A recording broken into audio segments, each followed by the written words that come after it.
Сәлем достар. Осы рецептпен жасап көргеннен кейін магазиннен сатып алмайтын боласыздар. Мен негізі бұны печенье ретінде жасадым, бірақ түрі рогаликіге ұқсайды. Өте дәмді болып шығады. Жасап көріңіздер. Алдымен бір жұмыртқаны ыдысымызға жарып салып аламыз. Бір шымшым тұз, 70 грамм қант, барлығын араластырамыз. Ерітілген 100 грамм май, 150 грамм айранды құйып араластырамыз. 350 грамм ұнымыздың бір бөлігін салып, венчиктің көмегімен біркелкі масса болғанға дейін араластырамыз. 1 шай қасық разрыхлитель саламыз. Тағы да барлығын араластырамыз. Енді қалған ұнымыздың барлығын салып, қолымыздың көмегімен жұмсақ қамыр илейміз. Үстелдің үстіне қойып, иі қанғанға дейін илейміз.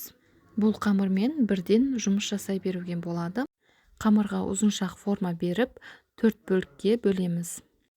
Енді осы 4 бөлікті де ұзыншақ қылып жайып, әрқайсысын 5 бөлікке бөлетін боламыз. Шыққан бөліктеріміздің барлығын үстелдің үстіне осылай дөңгелетіп шығамыз.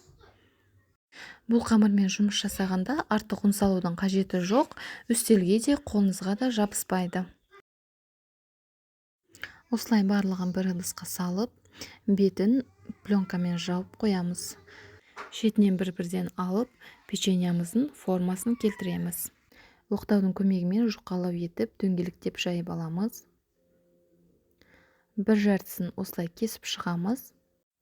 Арасына кез келген салманы салсаңыздар болады. Мен бұл жерде кокостың ұсақталғанын салдым.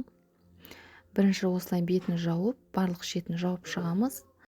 Қалған жерін дәл видеодағыдай дөңгелетіп шығамыз. Осындай әдемі форма болып шығады.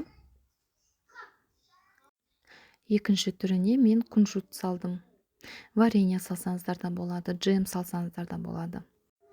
Барлығын осылай жасап шығып, противеньге дізіп шығасыздар. Жұмыртқаның сарысына 1 шай қасық сүтті құйып, бетіне жағып шығамыз. 180 градуста қызып тұрған пешке 20-25 минут пісіріп аласыздар.